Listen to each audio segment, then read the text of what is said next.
மத்தேயு எழுதிய சுவிசேஷம் 16வது அதிகாரம் 19வது வசனத்தை வாசிக்கும்படியாக கேட்டுக்கொள்கிறேன். பரலோக ராஜ்யத்தின் திறவுகோல்களை நான் உனக்கு தருவேன். பூலோகத்திலே நீ கட்டுகிறது எதுவோ அது பரலோகத்திலும் கட்டப்பட்டிருக்கும். பூலோகத்திலே நீ கட்டவிழ்ப்பது எதுவோ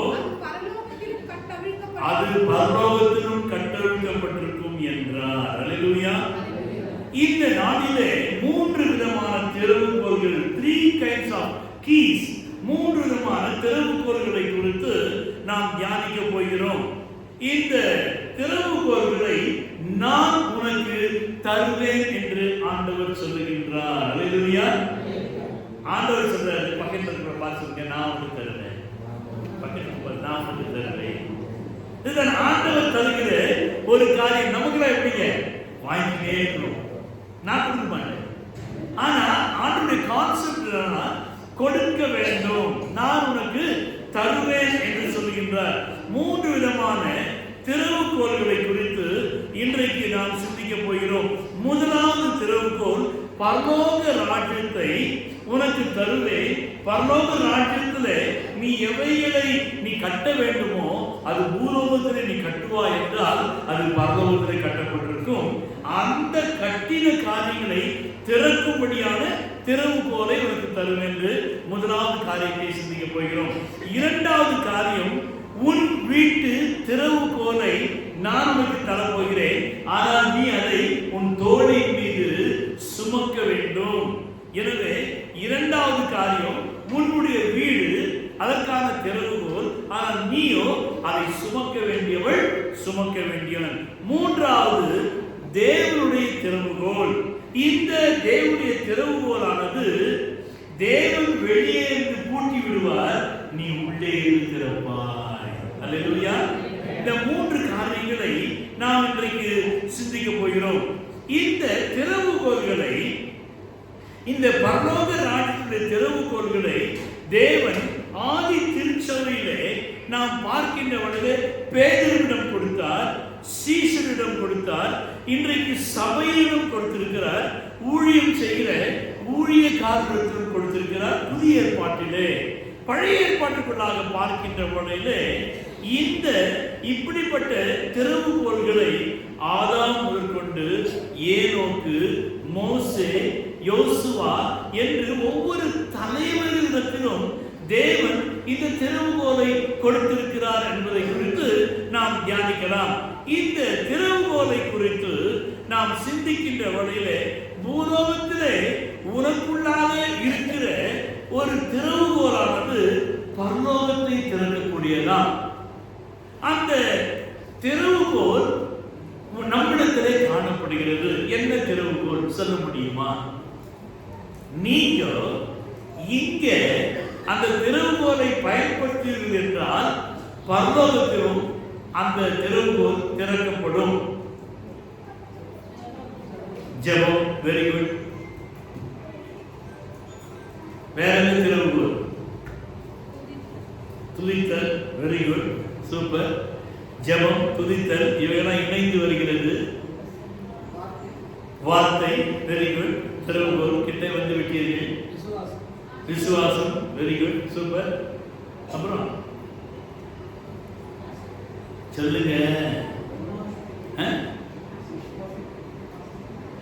என்ன வாய் மாதிரி வாயாது, அந்த வாய் என்ன பேச்சு பேசு, அதுதான் இருக்கு.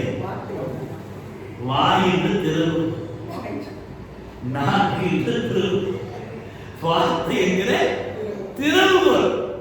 அப்போ இதை தேவன் நம்மிடத்தில் கொடுத்திருக்கிறார். இந்த திறவுகோலை நாம் நன்மைக்கு ஏதுவாக பயன்படுத்த வேண்டும்.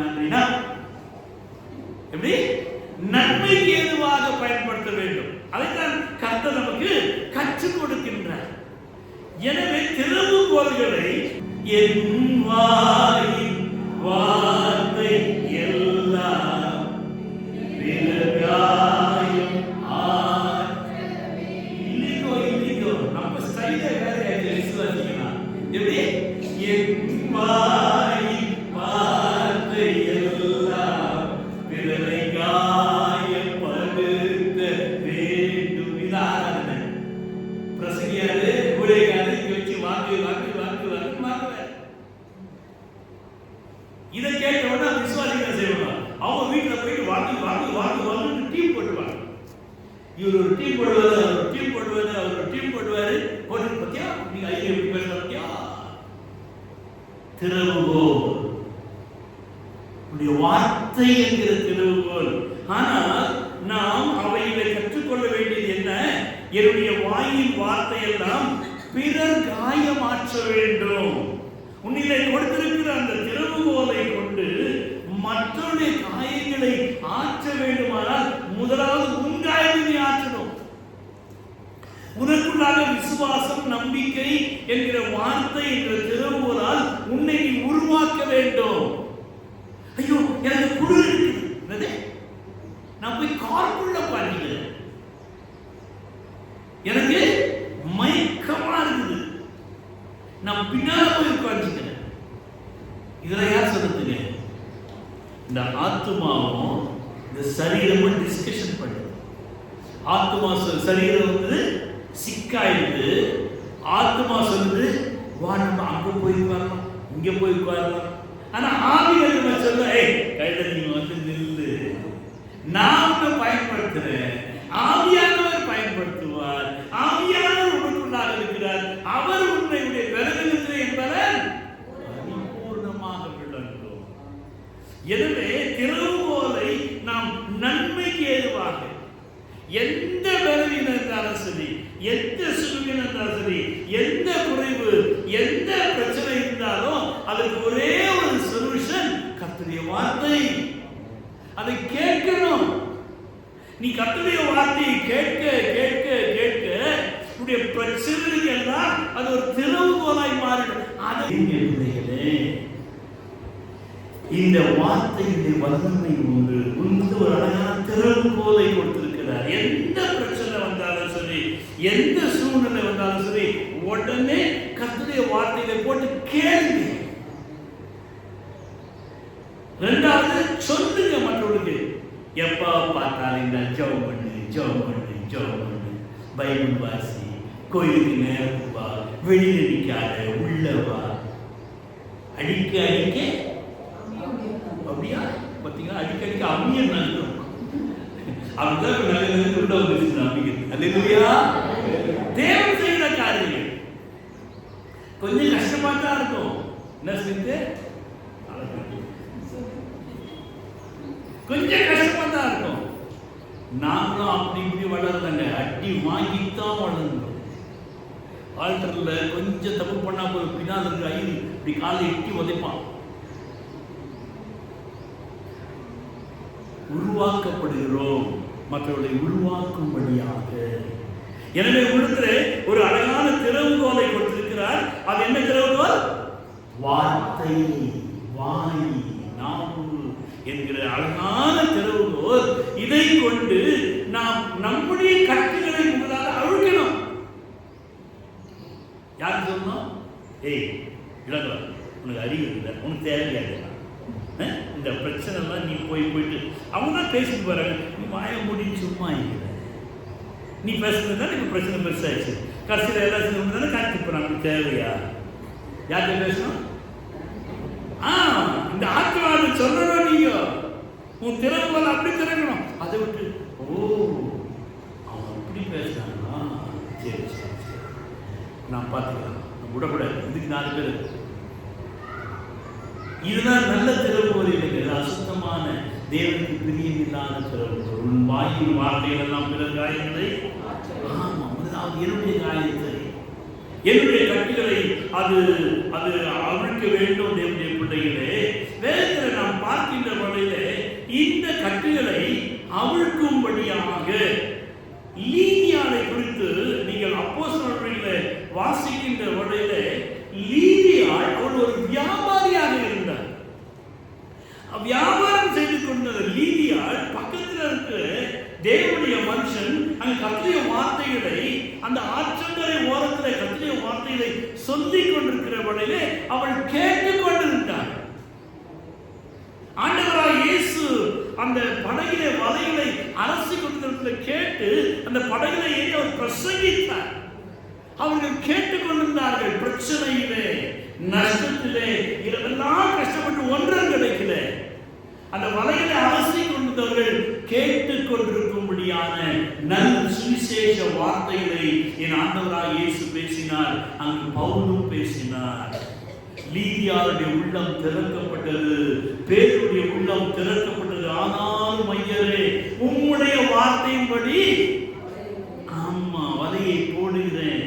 அவன் சொல்லல, I know very well, I am a fisherman, my family comes from the fisherman background, you just is the ordinary son of the carpenter என்று அவன் சொல்லவில்லை. You are a young boy, I am a senior citizen என்று அவன் சொல்லவில்லை. He obeyed. The reason is the word of God.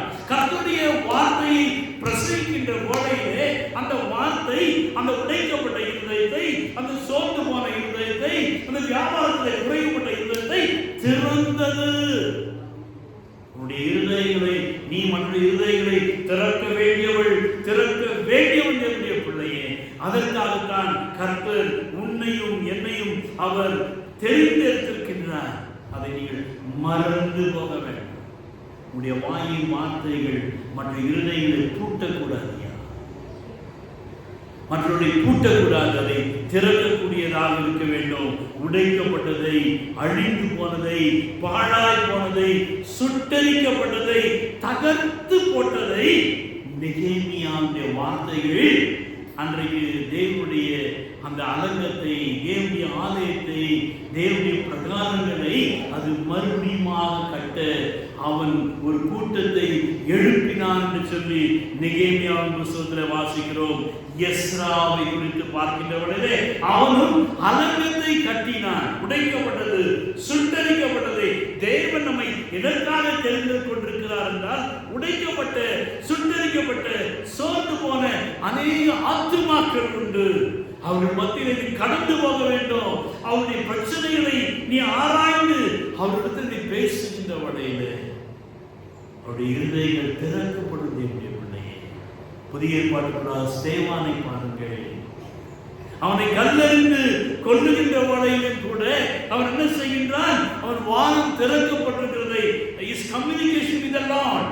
அவனுடைய அந்த சம்பந்தம், அந்த உறவானது தேவனோடு கூட வைத்துக் கொண்டார். அவனுடைய சரீர காயங்கள், மரண ஓலங்கள், வலிகள், வேதனைகள் மத்தியிலே ஐயோ எனக்கு வலிக்குது, ஐயோ எனக்கு தான் தேவையா என்று அவன் அவைகளை நோக்காதபடிக்கு, அந்த வலிகளை பார்க்காதபடிக்கு தேவனை பார்த்தான். அங்கு வானம் திறக்கப்பட்டிருக்கிறதை கண்டான்.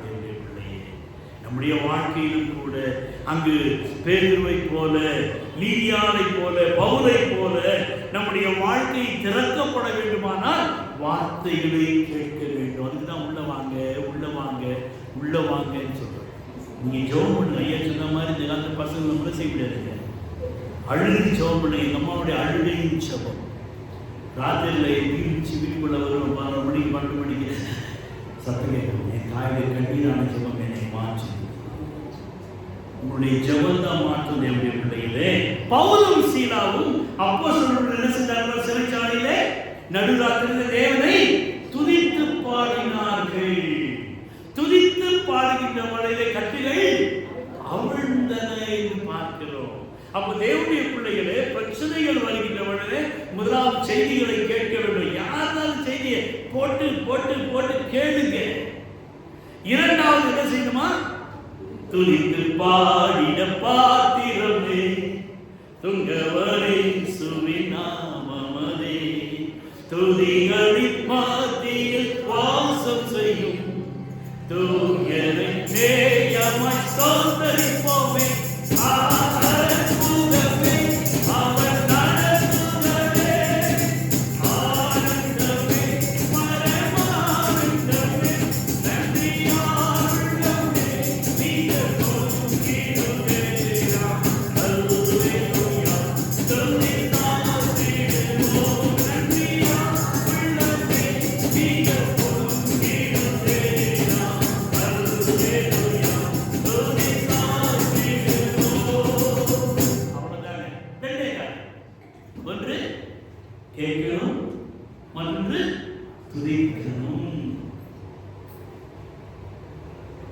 இது முதலாவது காரியம். இரண்டாவது காரியம், உன் வீட்டு திறவுகோல்களை உன் தோளின் மீது வைத்து. ஏசாயா 22வது அதிகாரம் 22வது வசனத்திலே ஏசாயா தீர்க்கதரிசி மிக அழகாக சொல்லுகிறார். நிறைய வாசி. வீட்டின் திறவுகோலை நான் தோளின் மேல் வைத்தேன். ஒருவரும் பூட்டக்கூடாதபடிக்கு அவன் திறப்பான், ஒருவரும் திறக்கக்கூடாதபடிக்கு அவன் பூட்டுவான். தாவீதுடைய வீட்டின் திறவுகோலை யார் தோல்ல? ஏன் தோல்ல? நம்ம தோல்ல வைக்கிறாரு. நாம ஏற்றுக்கொள்ளணும். ஒருவரும் பூட்டக்கூடாதபடிக்கு திறப்பான், ஒருவரும் திறக்கக்கூடாதபடிக்கு பூட்டுவான். அப்ப நம்ம கையில he given a certain authority, certain power, certain grace. அவர் நம்முடைய கரத்தில் கொடுத்திருக்கிறார். தேவனுடைய பிள்ளைகளே, முதலாவது நாம் மற்றவர்கள் பாரத்தை சுமக்க கற்றுக்கொள்ள வேண்டும். நம்ம தான் செய்வோம். எனக்கே ஆயிரக்கணக்கான பிரச்சனை இருக்கும். சாப்பிட்ற வரைக்கும் பிரச்சனை இருக்கும். சாவனோட நிம்மதியே சாவ மாட்டேன். ஏன்? உனக்கு எண்ணமே அப்படிதான் இருக்குது. பிரச்சனை பிரச்சனை, போராட்டம் போராட்டம். அடுத்த பிள்ளைய முடிய, அடுத்த பிள்ளைய ஊட்டி வளர்த்தா யார் அடுத்த வீட்டு பிள்ளை? மருமகள். யாருக்கு? மருமகனுக்கு நீ ஊட்டி வளர்த்தா உன் பொண்ணு போற வீட்டு நல்லா இருக்குமா? எந்த பொண்ணே இல்லையே. பொண்ணை பற்றி சமாளிச்சு தேவனுடைய பிள்ளையே, அடுத்த பிள்ளையை ஊட்டி வளர்த்தான்னா அடுத்தவங்க சுவிசேஷம் சொல்லணும். அடுத்தவங்க ஜோம் பண்ணி அப்பா பார்த்தாரு நீ ஜப ஆண்டுடைய சமூகத்தில் வந்து நிற்கிறதுனால எதுக்கு வரும்? போன வார்த்தை ஒருத்த சொன்னேன், சபைக்கு 2 பிச்சைக்காரங்க வர்றாங்க. எத்தனை பிச்சைக்காரங்க? யார் யார் தெரியுமா? சிந்திங்க. வேளாங்கண்ணி முடிஞ்சு போச்சோ. ஒன்று வெளில இருக்கிறவன், ரெண்டாவது நம்ம.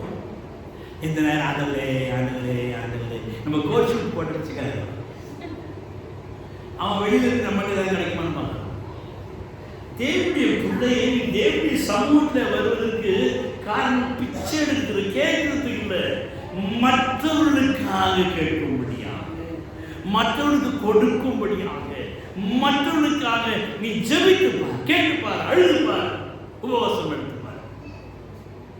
உன்னுடைய தேவைகள் எல்லாம் தான கத்த செஞ்சுப்பார். ஆமென். எனவே இன்றைக்கு ஒரு தீர்மானம் பண்ணுங்க. இனி நான் எனக்காக, என் மனைவிக்காக, என் புருஷனுக்காக, என் பிள்ளைகளுக்காக நான் செய்ய மாட்டேன், செவ் பண்ண மாட்டேன். அவங்க கேளுங்கன்னா வாயை ஒடிச்சுன்னு அப்படிலாம் சொல்லக்கூடாது.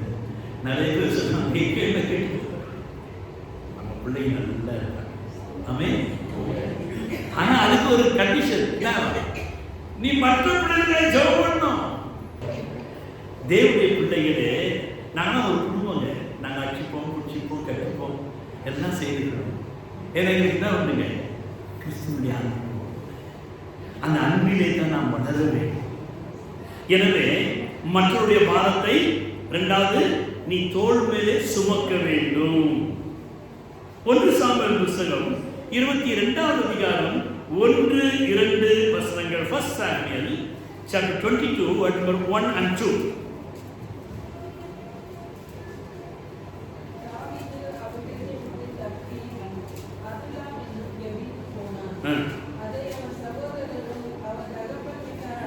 சகோதரரும் தகப்பன் வீட்டார் அனைவரும் கேட்டு அவனுக்கு போனார்கள். முதல்ல யார் போனது? தகப்பனும் அவனுடைய சகோதரர் குடும்பத்தார் போனாங்க. ஒடுக்கப்பட்டவர்கள், கடன்பட்டவர்கள், முறுமுறுக்கிறவர்கள் யாரும் கூடிக்கொண்டார்கள். அவனுக்கு அவன் தலைவனானான். மற்றவருடைய பாரத்தை சொல்லி இவனே தெருவில் நிற்கும். வனாந்திரத்தில் யாருக்கு பயந்து? சவுலுக்கு பயந்து. ஆனா அங்கேயும் வந்து வேற என்னங்க? பிறர் பாரத்தை சுமக்கும்படியாக. மற்றவருடைய பாரத்தை சுமக்கும்படியாக அவர்களுக்கு தலைவனாக தான் தேவனுடைய பிள்ளைகள். அப்ப தேவனுடைய பிள்ளைகளாக நாம் மற்றவருடைய பாரத்தை சுமக்கணும். தாவீதில் நாம் கற்றுக்கொள்ளக்கூடிய ஒரு விசேஷித்த காரியம் என்னவென்றால், அவன் தெருவிலே வனாந்திரத்திலே அவன் தன்னுடைய உயிரை பாதுகாக்க அவன் தன்னுடைய குடும்பத்தோடு ஓடிக்கொண்டிருந்த வேளையிலும் கூட அவன் மற்றவருடைய பாரத்தை சுமக்கக்கூடிய ஒரு தலைவனாக மாறினான். அல்லேலூயா. தேவனுடைய பிள்ளைகளே, கர்த்தர் உங்களையும் என்னையும் யாராக தெரிந்து கொண்டிருக்கிறார்? தலைவர்கள். எனது தலைவன் இயேசு ராஜன், மார்பி சாய்ந்து சாய்ந்து மகிழ்ந்து மகிழ்ந்தே. எனது தலைவன் இயேசு ராஜன், மார்பி சாய்ந்து சாய்ந்து மகிழ்ந்து மகிழ்ந்தே. யார் மேல சாயணும்? இயேசு. இயேசு எங்க இருக்கிறார்? எங்க இருக்காரு? அப்போ நீங்க யாரு? நீங்க தாயாவா தலைவன், நீங்க தாயாவா தலைவி. அப்ப யார் மேல யார் சாயணும்? சொல்லுங்க. அப்படியே அதாவது தேவன் தனிமையானவர்களுக்கு வீடு வாசல் ஏற்படுத்தி கட்டுண்டவர்களை விடுதலையாக்குகிறார். மனுஷன் மீது சாய்வதல்ல. உன்னுடைய பிரச்சனைகள் மத்தியிலே நீ தேவன் மீது சார்ந்திருக்கிறார். தேவனை சார்ந்து வாழ்கிற எனக்கு ஆமென். அல்லேலூயா. அப்போ நான் இன்னைக்கு என்ன செய்றாங்க? என் பொண்டாட்டி மேல சாஞ்சிப்பேன். போண்டாவுக்கு கொண்டாட்டி எலும்புரிக்கு மாப்பிள்ளைக்கு இதெல்லாம் கொஞ்ச நாள் தாங்க. இதெல்லாம் ஆமா, இதெல்லாம் பாதி தூரம் தான். அப்புறம் என்ன ஆயிடும்? அவங்க பழைய மிஸ் ஆயிடும், பழைய மிஸ்டர் ஆயிடும். எங்க அவர் ஊருக்கு போயிருக்காரு, எங்க அவர் பிசினஸ் விஷயமா போயிருக்காரு, எங்க அவர் ஊழியத்துக்கு போயிருக்காரு. இப்ப நீ யாரு? யார் மேல சாய்வு? அப்ப நாம் ஒவ்வொருவரும் யாருக்கு சாய்வு கொள்ள வேண்டும்?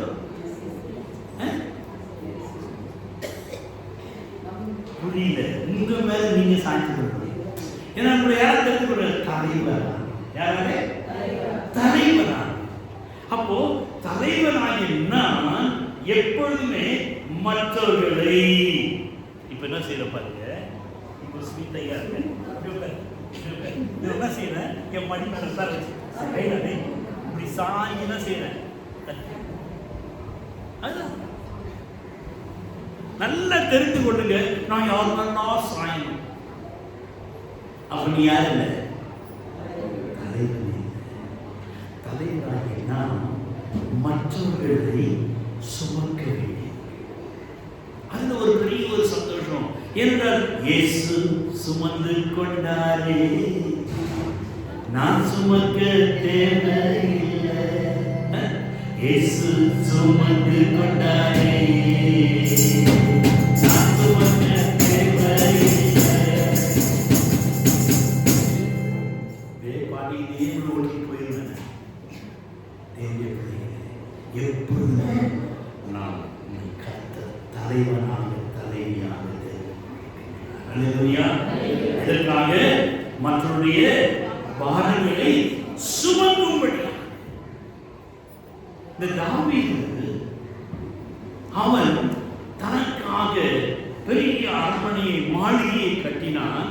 அவன் கட்டின வேளையிலே அவன் அந்த அரண்மனை மாளிகைக்குள்ளாக இருந்த வேளையில் அவன் சிந்திக்கின்றான். ஆடுகளின் பின்னே இருந்த அந்த தாவீது இப்பொழுது மாளிகையில் இருக்கிறான். மாளிகையில் என்ன செய்கிறான்? அன்றைக்கு நான் வனாந்திரத்திலே ஆடுகளின் பின்னே இருந்த வேளையிலே ஒரு சங்கீதம் எழுதுறோம்.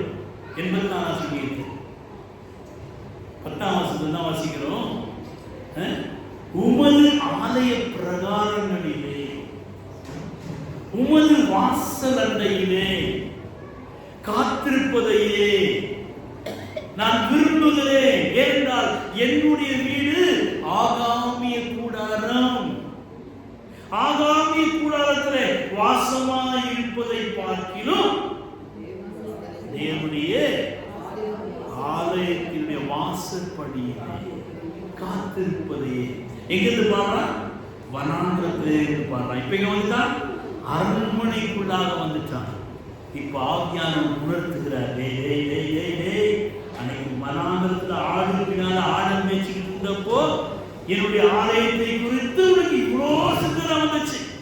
என் பலிப்பீடம், என்னுடைய உடன்படிக்கை பெட்டி அந்த கூடாரத்தில் இருக்குது, ரொம்ப யோசித்த. இன்னைக்கு எங்க பண்ணிட்டு இருக்க?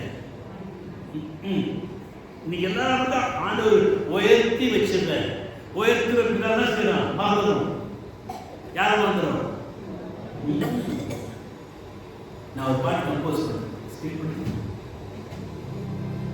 என் போதகர் பேச்சும் நீ குறையாயிருந்த நாளில் என் போதகரின் போதகர் பேச்சும் நீ குறையாயிருந்த நாளில் நிறைவை தந்ததை மறந்தாயோ, உன் போதகரை குறைந்து சொல்லுகின்றாயோ. நிறைவை தந்ததை மறந்தாயோ, உன் போதகரை குறைந்து சொல்லுகின்றாயோ. புத்தியுள்ள ஸ்திரீயானி, புத்தியற்ற ஸ்திரீயானி, உன்னிலுள்ள குணம் என்ன? குணசாலியோரி, சக்திகாரியோரி, வாயாடிய நீ. என் மனைவி இறந்து 17ஆவது நாள் சர்ச்சில் ஒரு மணி ரொம்ப கஷ்டப்பட்டாங்க. ஒரு 1000 ரூபாய் கொடுத்தாங்க. அந்த பிள்ளை என்ன செஞ்சா, இந்த ஸ்டெப் வந்து கீழே இறங்கி இந்த காசத்தை விசிறி அடிச்சிட்டான். எல்லாரும் சகாரா ஷாக் ஆகிட்டாங்க. நான் கொடுத்தது யாருன்னு தெரியாது. அவள் பார்த்துனாங்க, உன் காசு வேணாம் அதுவும் வேணாம் விசிறி அடிச்சுட்டு போயிட்டாங்க. அந்த நாட்களில் மிகவும் உடைக்கப்பட்டேன். என் கூட பிறந்த சகோதரன் உடைத்தார். ஆனால் தேவனுடைய பிள்ளை கர்த்தர் ரோடு கூட இருக்கும்படியாக எனக்கு கிருபை செய்தபடினார். எல்லாவற்றையும் அவர் மாற்றி கொடுத்து யாரெல்லாம் பேசினாங்களோ இன்றைக்கு பார்க்க விடுறாங்க. தேவனுடைய பிள்ளை, உனக்கு வாழ்க்கையில் மற்றவருடைய பாரங்களை சுமப்பது என்பது சாதாரண ஒரு காரியம் அல்ல. அதை சந்தோஷமாக சுமக்க வேண்டும். அதை நீ நிம்மதியாக, அதை ஒரு கிருபையாக நீ சுமக்க வேண்டும். தாவீது அந்த வனாந்தரத்தில் இருந்த சூழ்நிலை வேறு. இப்பொழுது அவன் அந்த மாளிகையிலே இருந்து கொண்டு யோசிக்கின்றான். உடனே பிளான் பண்றான், நான் ஆண்டவருக்கு ஒரு ஆலயத்தை கட்டுவேன். உடனே உணர்கின்றான், நான் ஆண்டவருக்காக I have to do something the best. சேர்க்கின்றான், அநேக பொருட்களை சேர்க்கின்றான். நாத்தான் தீர்க்கதரிசி போய் பகிர்ந்து கொள்கிறான். ஐயா சொன்னவனுமாக உன்னுடைய ஊழியக்காரத்தை பகிர்ந்து கொள்ளுது. அப்பொழுது கர்த்தர் நாத்தான்ல பேசுகிறார், அவன் ஆலயத்தை கட்ட வேண்டாம், அவனுடைய கர்ப்ப பிறப்பானவனே கட்டுவான் என்று சொல்லி அதற்காக என்னென்ன சமதரிக்க வேண்டுமோ எல்லாவற்றையும் தாவீது சமதரித்தான். என்னுடைய பிள்ளைகளே, அதே போல நாமும் கர்த்தருடைய ஆலயத்திற்காக, கர்த்தருடைய காரியங்களுக்கு அவ்வாறு அந்த தேவனுடைய ஆலயத்தை கட்டுவதற்கு தாவீது பிரயாசப்படுகின்றான். எல்லாவற்றையும் சேர்க்கின்றான். கர்த்தர் பார்க்க உங்களை கட்ட வேணாம்னு சொன்னவங்களுக்கு என்ன வரும்? நான் இவ்வளவு ரிச்சா இருக்கேன், I can't do this fellow what he is saying. This pastor, நான் சம்பளம் மூடி ஆண்டவர்கிட்ட அவன் அப்படிலாம் பேசுறேன். கர்த்தருடைய வார்த்தை கேள்விப்பட்டு சேர்க்க ஆரம்பித்தான், சமதரிக்க ஆரம்பித்தான். பொன்னையும் வெள்ளியும் கேது மரங்களையும் எல்லாத்தையும், கற்களையும் பவளங்களையும் எல்லாத்தையும் சேர்க்க ஆரம்பித்தான். தேவனுடைய பிள்ளையே, கர்த்தர் பார்க்கின்றார் நம்முடைய வாஞ்சை. அவருடைய வைராக்கியத்தை, அவருடைய அன்பை பார்க்கிறார். நீங்க செய்கிற ஒவ்வொரு காரியத்தையும் மனுஷன் சொல்லணும் இல்லையா? இங்க இவங்க இதை கொடுத்தாங்க, அவங்க அதை கொடுத்தாங்க சொல்ல வேண்டாம், சொல்ல வேண்டாம். ஒருத்தன் வந்து டியூப்லைட் கொடுத்தாங்க, தெரியாது அந்த ஸ்டோரி? தெரியாது. அந்த டியூப்லைட்ல அவன் பேரு நேசமணி நாடார். அவன் பேர் தானே அதில் போட்டு நேசமணி நாடார்னு அழகாக போச்சு. அப்போ வெள்ளக்காரன் வந்தவங்க ஃபாரின் வந்துட்டு வந்து சர்ச்சுக்கு, oh fine tubelight, who is that fellow? நாசமா போனியாண்டி. என்ன படிக்கிறா? நாசமா போனியா நீ. நேசமணி நாடார அவன் இங்கிலீஷ்ல படிக்கிறது அப்படி படிக்கிறான். தேவனுடைய மனுஷன் காண வேண்டும் என்றால் நீ கொடுக்கிற காரியங்களை என் தேவன் தன்னுடைய கணக்கில் வைத்திருக்கிறார். நீ கொடுக்கிற காரியத்தை தேவன் கணக்கில் வைத்து நீ நினைப்பதற்கும் சிந்திப்பதற்கும் மேலாக கொடுக்கிற. தாவீது சொல்லிட்டாரு, நீ ஆலயத்தை கட்ட வேணாம்னு சொல்லிட்டு என்ன செஞ்சிட்டாரு? நாத்தாங்க சொல்றாரு, நான் அவனுக்கு ஒரு வீட்டை கட்டுவேன் என்று சொல்றார். அல்லேலூயா. யாரு? ஏற்கனவே ஒரு மாளிகையில் இருக்கான், இப்ப இன்னொரு வீட்டை கட்டுறான். அப்ப மனுஷன் கட்டுகிற வீட்டை காட்டிலும் என் தேவன் கட்டுகிற வீடு மிகப்பெரிதாக இருக்கும். அல்லேலூயா. அப்ப தேவன் உனக்கு ஒரு வீட்டை கட்டுவார். அவன் என்ன சொல்றது? இருந்து அந்த தான் இருக்காங்க, கடன் வாங்கி கூட அந்த ஓட்டை வீட்டை வச்சு பாதுகாப்பு. வசனத்தை கேட்கறதுல அப்பப்போ ஆன்லைன் போட்டாதான் அப்படியா. குஜராத்தில் நாங்கள் ஊழியம் செய்து கொண்டிருக்கிற ரொம்ப கஷ்டம். ஒரு வயசு சாப்பாட்டு கூட கஷ்டம். என்ன செய்வோம்னா, சாயங்காலமாக ஒரு 7 மணிக்கு கடைக்கு போவோம். நானும் என் மனைவியும் கடைக்கு போயிட்டு, அவன் பெரியப்பா பசங்க அனுப்பிட்டு நாங்கள் கடைக்கு போவோம். போயிட்டு அந்த பலசர கடையில் கீழே விழுந்து பாருங்க, அரிசி, பருப்பு, தோரம்பருப்பு, கடலைப்பருப்பு, உளுத்தம்பருப்பு, கடுகு, உப்பு, மண் எல்லாம் சேர்ந்து வாரி அது வேற 3 ரூபாய் இருக்கும். அதை வாங்கிட்டு வந்து அதை கிளீன் பண்ணி அதை தான் நாங்கள் சாப்பிடுவோம். கத்திரி ஊழியத்தில் அவ்வளவு பாடுகள், அவ்வளவு நெருக்கம், அவ்வளவு வறுமை. ஆனாலும் கர்த்தருடைய ஊழியம் செய்ய வேண்டும் என்ற ஒரு வைராக்கியம் வந்து தேவனுடைய பிள்ளை. ஒரு வைராக்கியம் உனக்கு வேண்டும். நீ கர்த்தருக்காக ஏதாவது ஒரு எனக்கு இந்த சாப்பாடு தான் நான் சாப்பிடுவேன், எனக்கு சூடானதான் பிடிக்கும், விட்டுக்கொடு. தேவன் உன்னை எப்படி நடத்துகிறார். ஒரு ஊழியக்காரர் வந்த ஒரு மலையாளி எங்க வாழ்க்கையில் அடிக்கடி மலையை கிராஸ் பண்றாரு. நல்லதுக்கும் சரி, கேட்டதுக்கும் சரி, நல்லது மாத்திரம் சொல்ல கேட்டு வந்த எந்த தாசனே தெய்வம் சம்சாரிக்கணும், நீங்களுக்கு தெய்வம் ஒரு வீடை நடத்தணும், வீடை கட்டணும்னு சொன்ன. இங்கேயே நாங்கள் வீடு எடுக்கிறீங்களா, கீழே பெரிய பெரிய கல் இருக்கும். அந்த கல்லை தூக்குனீங்கன்னா தலை மண்டை ஓடு, கை கால் எலும்பு எல்லாம் சொல்றாங்க. அப்படிப்பட்ட வீட்டில் நாங்கள் இருந்து கல்வி ஊழியத்தை செஞ்சோம். ஆனால் தெய்வதாசன் சொன்னார், உங்களுக்கு தெய்வம் ஒரு வீடு கட்டுறார். உடனே பைபிள் அதை கேட்டு அந்த மாதம் அந்த வருஷம் எழுதி வச்சுக்கிட்டேன். அதுக்கப்புறம் 3 வருஷம் கழிச்சு இங்கே குஜராத் இங்கே பெங்களூர் வந்தால் இப்போ இருக்கிற வீடு. அப்போ தான் ஃபவுண்டேஷன் போட்டு கட்டினாங்க. அல்லேலூயா. தேவனுக்கு கட்டுவார். நீ அவருக்கு ஊழியம் செய்யணும், அவருக்காக ஏதாவது ஒன்றை செய்யணும். உன்னுடைய இருதயம் அதில் வாஞ்சியோடு காணப்பட வேண்டும். ஏனென்றால் நீங்களும் நானும் தேவனுடைய ஆலயமாய் இருக்கிறோம். பவுல் சொல்றார், நீங்கள் தேவனுடைய, ஆமா 3:17 3:17 வாசிக்கிறோம். நீங்கள் தேவனுடைய ஆலயமா இருக்குது. அப்ப முதலாவது எதை கட்டணும்? I have built myself. நான் எனக்குள்ளாக விசுவாசத்தை, நம்பிக்கையை, தேவனை தேடுகிற உணர்வை, தேவனுடைய வார்த்தையை நான் தேடணும், வாசிக்கணும், விசுவாசிக்கணும், நம்பணும், காத்திருக்கணும். இவைகளை நான் கட்ட வேண்டும்.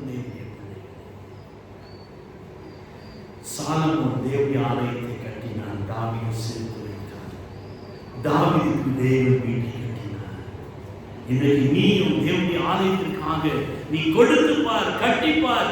தேவன் உனக்கு வேண்டியதை அவர் கட்டுவார். தேவனுடைய பிள்ளைகள் உனக்கு தேவன் கட்டுவார். சாலமோன் தேவனுடைய ஆலயத்தை கட்டுகின்ற வழியிலே 1 ராஜாக்கள் புஸ்தகம் 5வது அதிகாரம் 17வது வசனம் வாசிக்கின்ற வழியிலே அங்கு அவன் வெட்டின கல்லால் தேவனுடைய ஆலயத்தை கட்டினானாம். வெட்டின கல்லால் அவன் கட்டுகின்ற வழியிலே சுத்தி வாச்சி ஆகிய சத்தம் கேட்கப்படவில்லை என்று வாசிக்கிறோம்.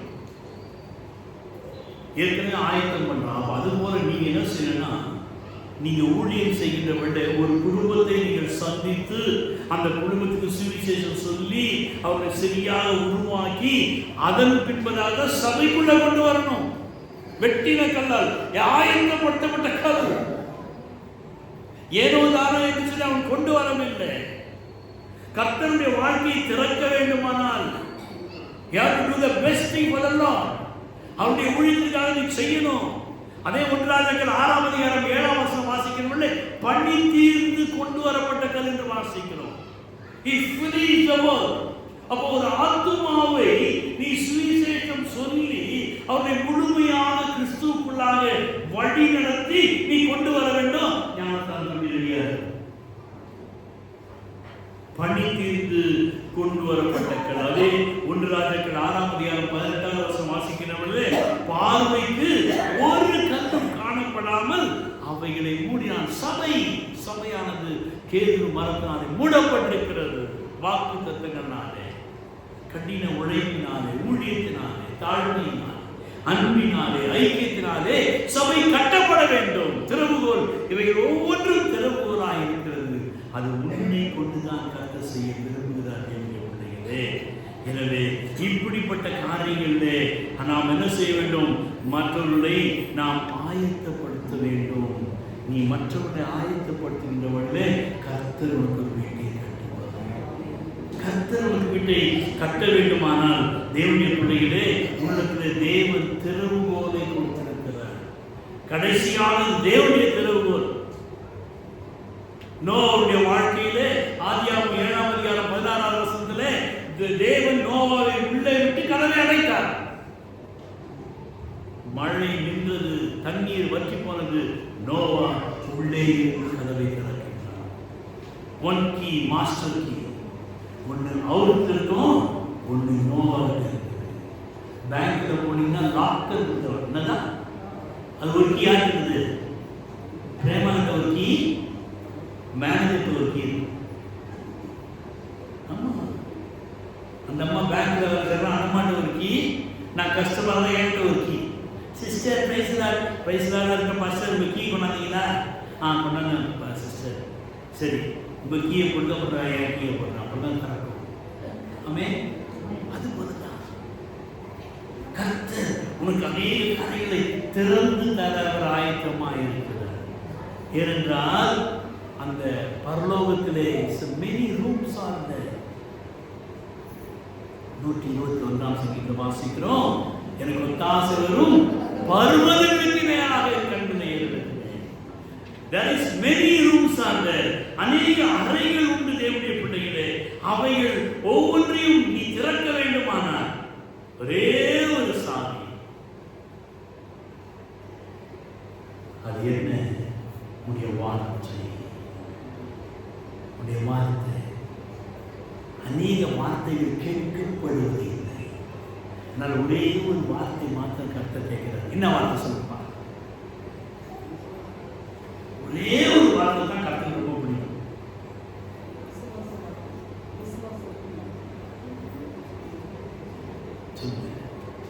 ஒரே ஒரு வார்த்தை தான் அவருக்கு பிடிக்கும். என்ன வார்த்தை? பிடிக்கக்கூடிய வார்த்தை. இந்தியன்ஸ் கிடையாது, வெள்ளக்காரன் இருக்குது. என்னம்மா?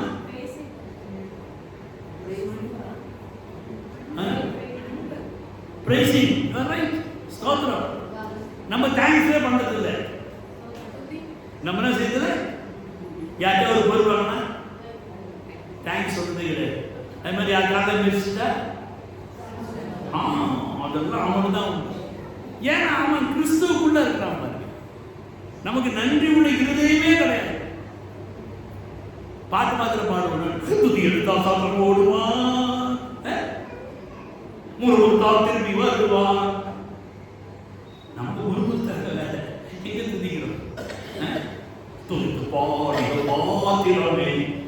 எங்க துதிக்கிறோம்? தேவனுடைய பிள்ளையே, ஸ்தோத்திரம் பண்ணிப்பார். ஒரே ஒரு வார்த்தை, என்ன வார்த்தை?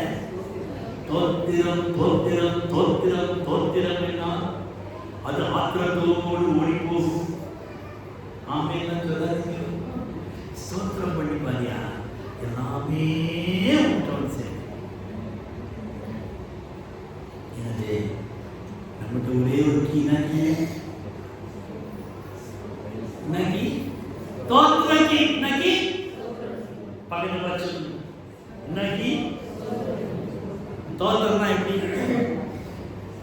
அந்த அம்மா ஜாக்கின் அழகு காமிக்கிறாங்க. இப்படி தோத்திரம் நம்ம அப்படியே மாடு மாறி விடாது. பெரியவங்களை பார்த்து ஒரு தோத்திரம் கிடையாது. இன்னிலிருந்து ஒரு தீர்மானம் எடுங்க, மாறுங்க.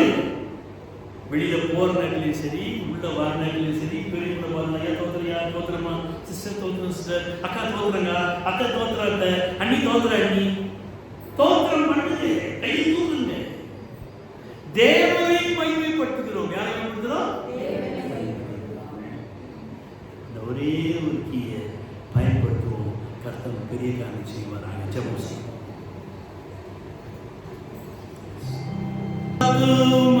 பாரம் கண்ணீரோடு சோர்வின்றி நானும் வேண்டிடவே, ஆத்தும பாரம் கண்ணீரோடு சோர்வின்றி நானும் வேண்டிடவே,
Hero.